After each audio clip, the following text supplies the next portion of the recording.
Hello and welcome to a new episode of the Yarnflakes Podcast. My name is Audrey and this is a nitty yarny podcast from the southwest of France. Hi, thank you so much for joining me for this new episode. I hope you're all doing very well. I will get this out of the way. If you have seen me previously, yes, I did do something to my hair and like this is happening. Everything is under control, don't worry. We're fine. Like you might not know it because I do not tell you that much about my life, but this is pretty much a reasonable change for me compared to what I did in the past, and compared to the fact that I was this close to getting a pixie cut again and like dye it pink or something. But so this is pretty chill. But yeah, that is done. I have a little episode for you. Now I have a new design that I just published on Ravelry. I have a finished project to show you and 2 works in progress, and I also want to show you some pretty yarn that I bought and received. So, yes, let's get into it. You can find timestamps to all the different sections of the podcast in the description down below. So if you want to skip anything, feel free to look at that and jump ahead. I also put links to everything that I talk about, as well as my social media, patterns for sale on Ravelry, and my Patreon page. Did I forget to say that? Yes. Hi. So, I am starting with a design that I just published on Ravelry, and it's a shawl, and it has been a while since I released a shawl on Ravelry, so I am really happy. This is the Imelda shawl, so it is quite a beast. So let's get on with the construction. Try and be methodical. So you start at the tip, you cast on very few stitches, and you start increasing. I'm gonna do it in the right order. You start increasing on this edge here with a simple garter border, and you work in stockinette all the way until you're really getting tired of stockinette enough to jump on the lace. So this is the lace motif for this shawl. It's a pretty simple lace in the sense that it has simple stitches. Like it doesn't have any crazy decreases or make 7 stitches into one type of things. It's pretty simple stitches, but you do have to make it on the right side and the wrong side rows here basically. But it's a fairly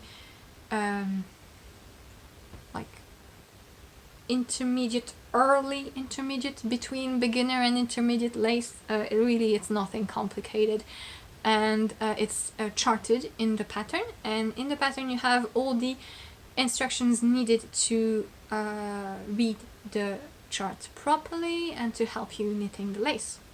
Then you do a bit more stripes and a bit more lace to finish it, and I really like this design. The lace is so pretty. It's a really delicate lace. I basically took inspiration from a Japanese lace that I shortened, and I removed some bits, and I added the little bubbles that you can see here in the centers. And these are bubbles that are done on one row only. They're fairly simple to do. I don't really like bubbles where you have to turn the work and then purl and then to make voluminous bubbles. I really can't be bothered to do that. I don't like bubbles enough to bother doing that. So I'm always looking for ways of making bubbles. Like that bird is so fat, it's making the tree drop. Gorgeous bird though, but it's really big. It's one of those birds that has a blue wing, and it has a punk kind of haircut, which is cool.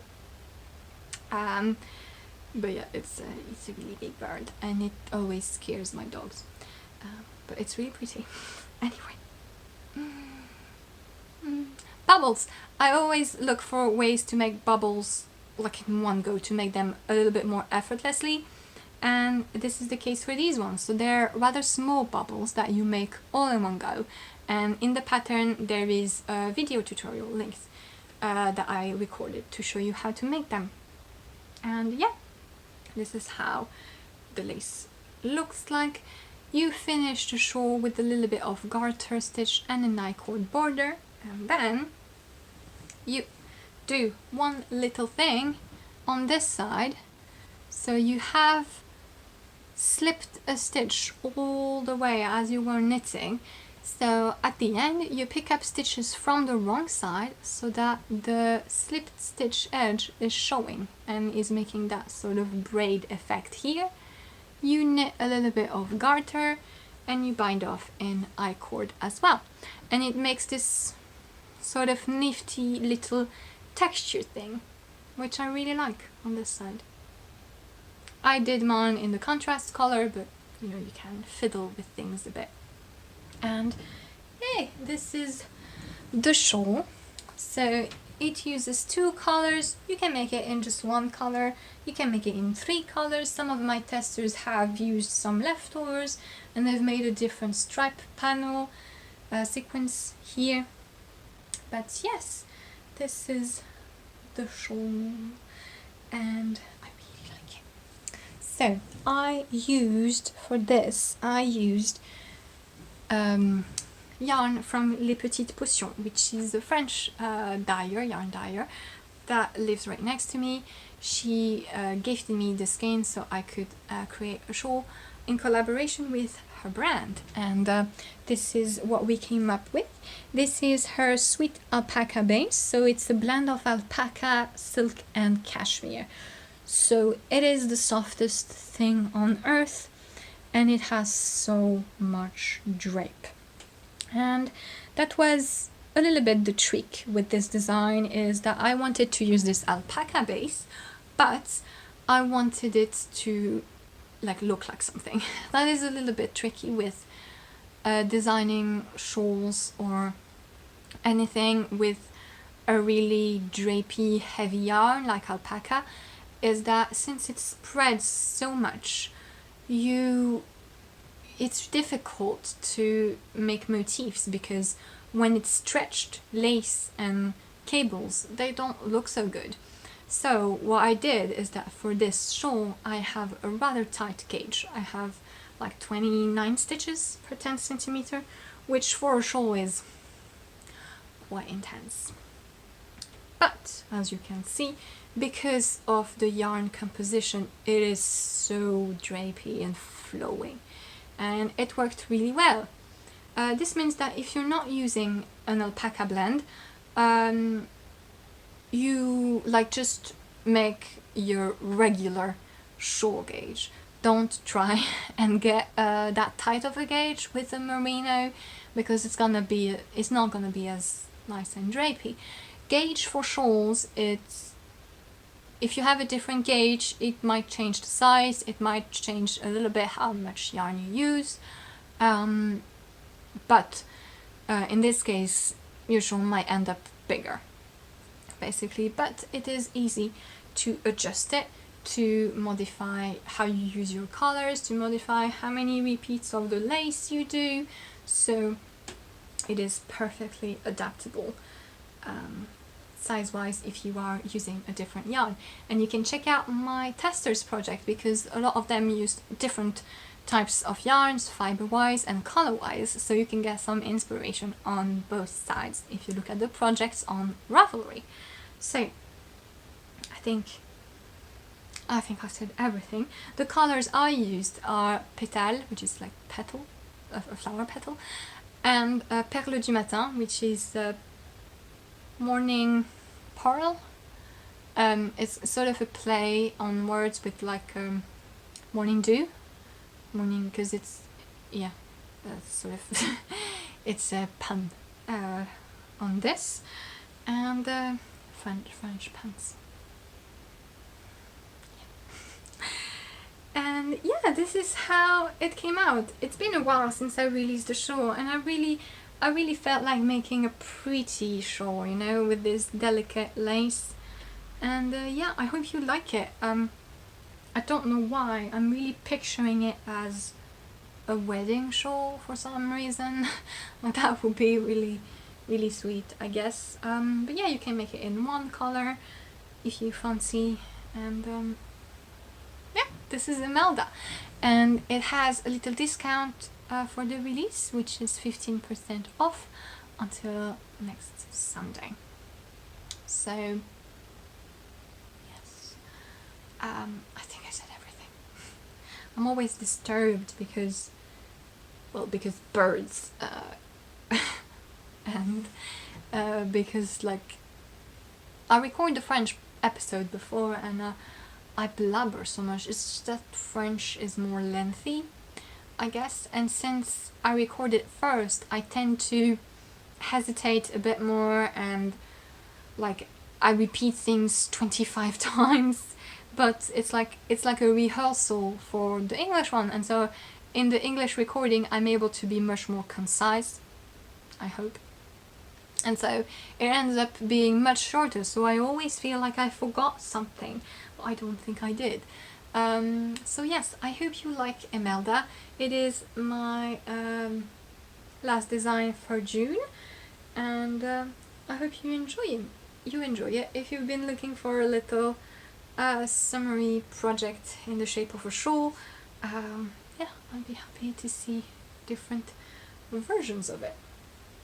So that was it for the design release for this episode. Moving on to finished projects, and you might have seen it either on Instagram or in the little pose vlog that I uploaded on my channel last weekend. I have finished a while ago now, but it's now on Ravelry, the Florence tank by Sari Nordlund, which I was lucky to test knit for her. And it is a tank top cardigan, so it's open basically, and it has this all over lace motif, which is really cool. It's knitted on both right side and wrong side bows. Again, very simple short motif. Yeah, you knit from the bottom up, the bottom band at the same time as the body. You knit. You then bind off a few stitches from the armhole, and you decrease the neck edge and a little bit for the armhole. And then, and it is something that I actually didn't understand when I actually applied for the test knit, but I found it so clever, is that you decrease here for the neck edge, and the ribbing bands here end up hiding, like covering the lace part, and then from this point on here at the shoulder you're left with just the ribbing. And so you knit the ribbing flat until you reach a certain length that the pattern tells you. You knit them flat, and then you attach them together, which is the seam that you can see here. You attach them together, and then you seam them down to the top of the back.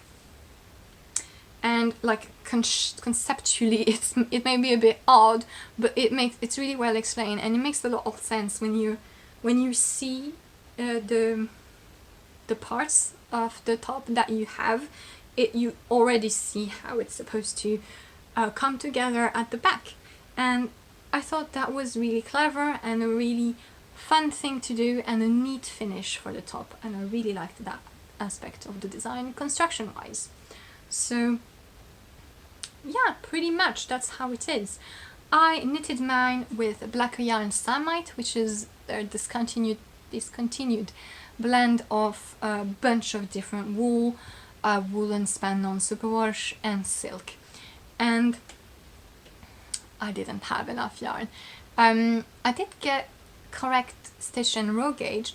I think Sari Nordlund adjusted the meterage recommendation after the test, but I think it's mostly due to how dense my fabric is, because I'm using wool. So it's just a lot more, it holds a lot more. It's not as transparent, it's not as drapey than the original, which is knitted in pure silk. So you can imagine the difference in terms of drape and how the fabric is. So mine is much denser, but it's kind of cool. I really like how it looks, and it's just, yeah, really nice to wear open. Like I put buttons super quickly because I didn't have nice buttons, so I just put some random buttons and I put them a bit not measuring properly, so that's why it's like pulp. But yeah, I did run out of yarn, so basically I cheated to make it work, and it worked, but I was missing maybe 200 meters to finish. The back here was supposed to be, for my size, like 14 centimeter. I barely got like 10, I think. So not good. Too short of an armhole, it's dropping below, not good. But I was able to cheat because first of all I knitted these straps way shorter, and in the pattern it does say that you might need to adjust the length of these rib bands so that it sits flat. You have to be careful when you join them. You can maybe try the top on before seaming it here so that it lays flat on your back and it doesn't stay open here. And so because my back was shorter, I had to make this extra tight so that it wouldn't gap. So I knit these shorter, and then when I blocked the top I stretched it like crazy so that I could gain a few centimeters, and I managed to do it, and now the top fits nicely. I'm not putting it on because it's way too hot. It's over 30, gonna be 40 soon. Loving it. And also I can't put woolly stuff near that arm. It's quite funny when I'm knitting because I'm knitting like this. Really comfortable, trying to avoid getting woolly stuff on this until it heals. But yes, I managed to make it work, and did. So I'm really happy. You can see me wearing it in the vlog that I posted a few days ago on my channel. But yes, the Florence top. I know a lot of you were waiting for it, so it's now available on Ravelry. Sarino uploaded it a few days ago, and yeah, I do want to make another one in silk, in the intended fiber, because it does look really cool for the summer, and I'd really like to have one, but I don't know if when I'll have time to do that, but it is something that I would like to do. But yeah, the Florence top is my finished object for this episode, and yeah, I can move on to my whips, and I'm just gonna quickly show you a sweater that you already know about, the calm sweater that I have been knitting on for a while now, and I haven't done that much progress, but I did. There's threads everywhere. No. So the calm sweater is a design by Fiona Alice. It's a textured bottom-up drop shoulder sweater, and so this is what it looks like. I am knitting it in yarn from Les Petites Potions as well, which is her sock base this time, in this beautiful rust color. And so I had to frog 12 centimeter of moss stitch and ribbing because I separated front and back, and I knitted the front up until here maybe, and then I saw it in daylight and realized that I had like a difference in colors between my two skeins. It wasn't exactly that though. Because looking at the skeins and the overall color, it was like so close, but I was just unlucky because the end of my first skein was just a bit lighter, whereas the beginning of my second skein was just a bit darker, which meant that I had one mark here with different colors, like just a stripe, but then all over it was very similar. So it was just unlucky. And like, it didn't even cross my mind to alternate the skeins, because I think I've recently done a lot of designs or project with commercial yarns or neutral colors, and I didn't need to think about it. So it didn't even cross my mind until I saw that line. I was like, oh no, right? You need to do that when you're working with hand-dyed yarn. So I had to frog a lot of the front and start over alternating skein, and now it's all good. And I finished the front, as you can see, and now I'm working on the back. I'm like halfway, I think, of the back. Like, the armhole is quite high because it's like really dropped shoulder with a lot of ease, supposedly, even though it looks tiny, and I really hope it's gonna fit well. But yeah, I can stretch things, as we've seen. But yeah, it's just going a bit slowly right now. It's just moss stitch up the back, and then it's gonna be moss stitch for the sleeves. And I do like seed and moss stitch, but it is taking a while, and I kind of wanted the satisfaction of making something light and quick. So after I started over this to alternate the skeins, I decided to cast on a new project, even if I said I shouldn't. I just kind of felt like I would like to have a couple summer tops. Like, there's two patterns that I want to make for this summer. And one of them, the first one, is the Breeze Racerback by Jessie Maed. Maed, I'm sorry if I'm not pronouncing that right. Maed. It's not Maed, it's, I don't know. Anyway, I've been wanting to knit this top. So it's the Racerback tank top, the really loose and flowy one. I've been wanting to knit this for quite a while now. And Chantal, which is Shanty Knits on Instagram and on YouTube, she has a podcast. She very kindly gifted the pattern to me for my birthday at the beginning of the month, which I'm so grateful for. Thank you very much. And so I started knitting on it. So it's a simple tank top. You started bottom up, and right now I'm just knitting stockinette, and I have about 20 centimeters to do or something. And it's just a really loose gauge for fingering weight.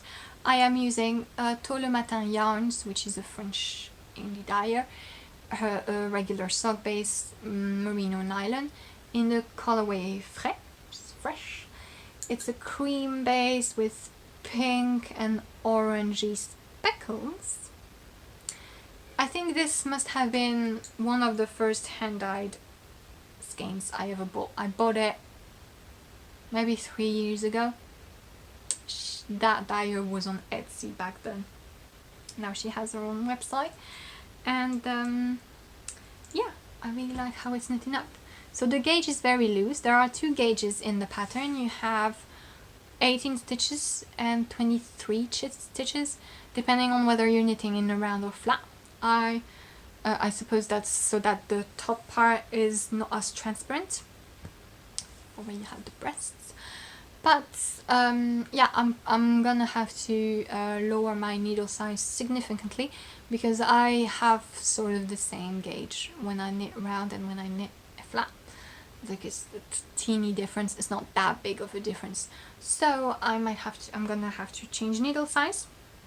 But right now I'm on the very loose bit, and it's just really like how the speckles are working up.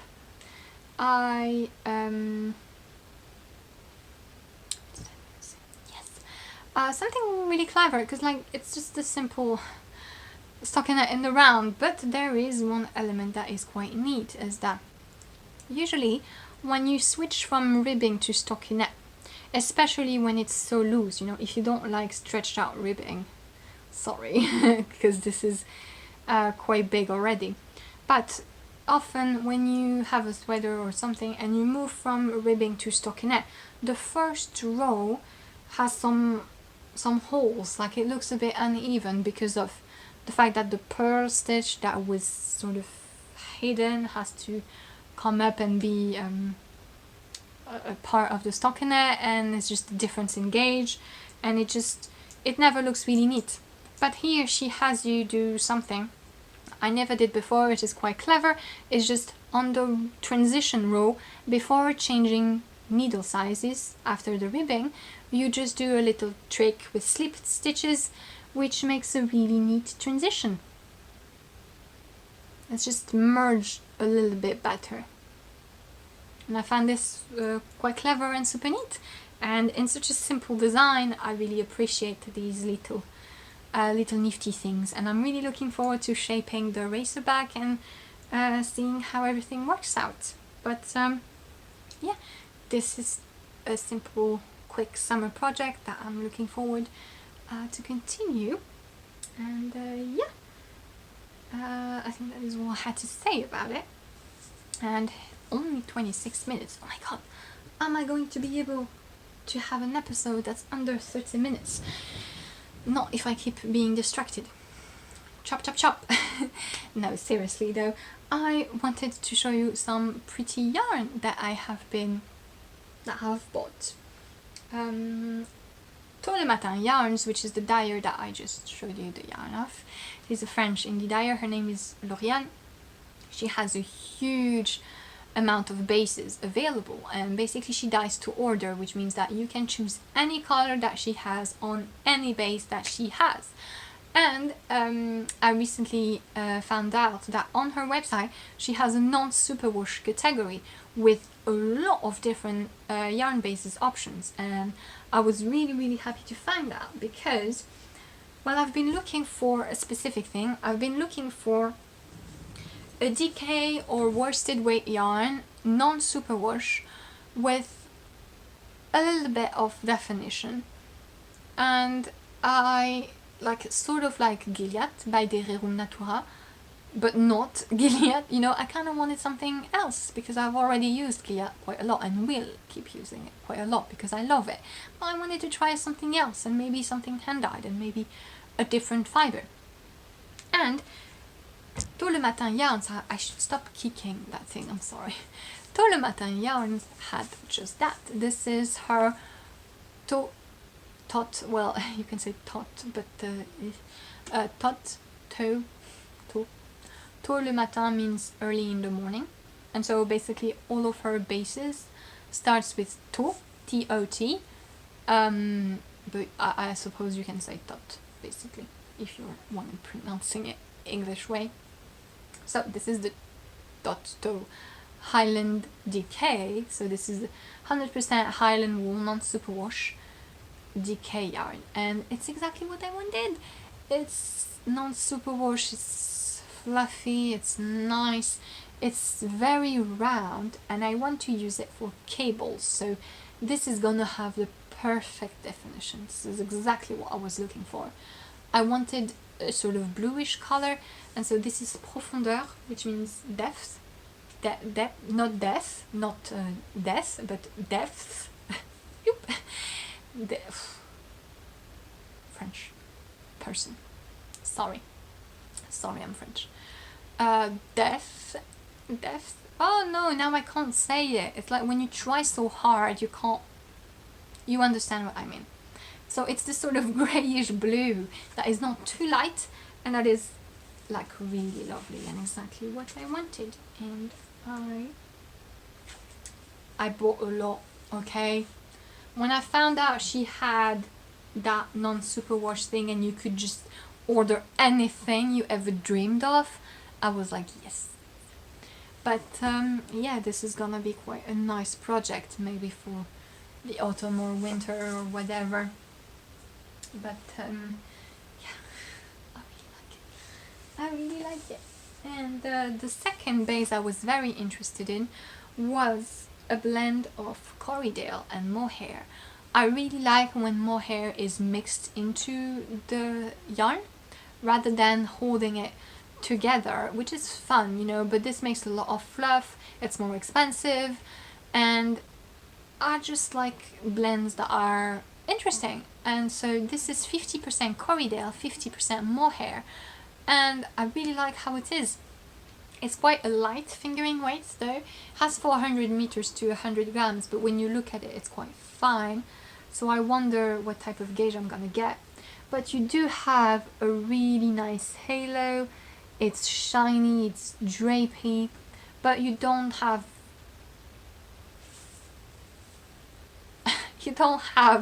as much like fluffiness and the trouble of holding two yarns together, which means that I'm probably gonna be able to make color work with this. I got some friends for it.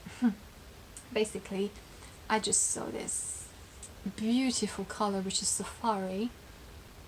Hate the idea of safaris. Love that color. Yeah, it's not as orange, it's a little bit more muted, and I just thought that they looked really cool together. If you know Marie-Amélie Designs, which is a French designer, but her patterns are in English, so you're going to see this on Tuesday night, I think. She released her newest sweater, which is Sagittarius, I think that's the name. It's an all-over colorwork sweater, which exists as a t-shirt. She made two versions, and the t-shirt, short-sleeved version, she used Holzgarn yarns, and she used exactly that color combo, like a beige and a gold. And so when I saw this color on the Tôt le Matin website, I thought of that color combination that Marie-Amélie did, which I think is brilliant. So I copied her. And I got this. Well, it's not gonna like look the same at all. I don't even think I want such a big color work. I don't know. I have a vision of something simple. So I don't know if it's going to be a color work yoke. I think like I kind of want to have the finishing ribbing in the contrast color, and then maybe have some texture play. I don't know yet, but I just was inspired by Marie-Améli's newest sweater for the color combo. So yeah, so that is some pretty yarn that I bought recently, and I'm looking forward to working with in 2022 probably. Yes. I think I have said everything. No, it's over 30 minutes now. Oh, shush. Yeah, I think I didn't forget anything. Thank you so much for watching. I hope you enjoyed. Yeah, I will see you soon at the beginning of July, and until then, have a lovely end of the month.